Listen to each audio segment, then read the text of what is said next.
So let's talk about the vet visit a little bit more. This is part 3 about the vet visit, and this is about the taboo topics.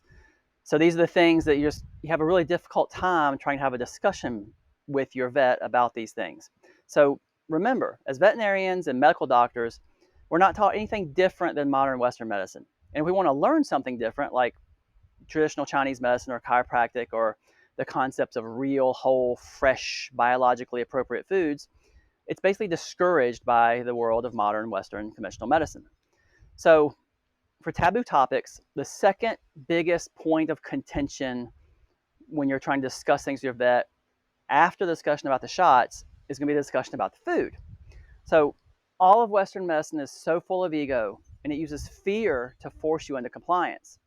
So because of that, I recommend these taboo topics be saved for the end of the vet visit, because likely your vet's going to become closed off and defiant and condescending and argumentative and obstinate and all sorts of things like that once you bring up these topics.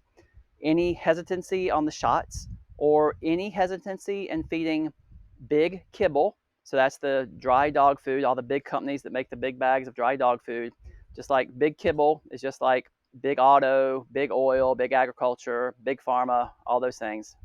Um, but because modern Western medicine 100% believes in the shots and big kibble, your veterinarian has been taught that, and they've almost been brainwashed into believing that without even questioning it for themselves.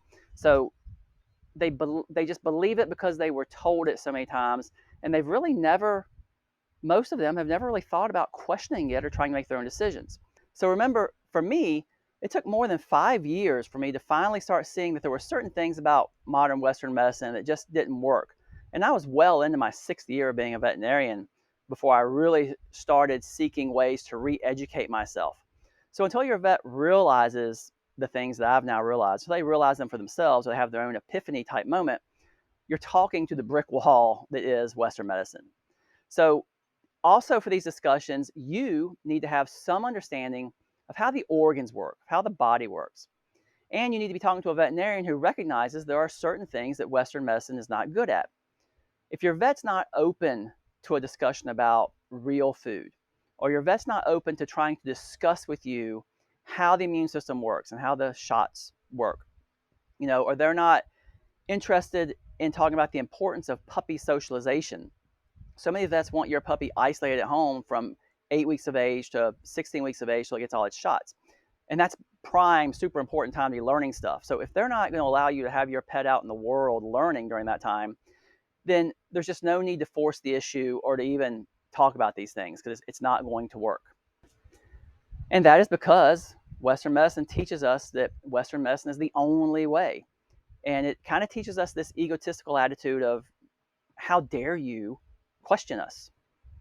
So the third biggest source of contention, the discussion that's most difficult to have, is about spay and neuter. So your puppy or kitten, the vet wants it spayed or neutered as soon as possible. This is a whole other topic, just like the shots, that I'm gonna have to get into in great detail in multiple videos, and there's just no time here. The main thing you need to know for now, very simply, do not allow them to permanently remove the ovaries and uterus or testicles of your pet at a young age, or ever if possible, because there's just way too much complex interactions of hormones and body development and emotional development and immune development, and there's way too much there. Don't let them do it, and I'll address these in much more detail so you can have a better understanding of it. We'll get to that as soon as we can. Thanks.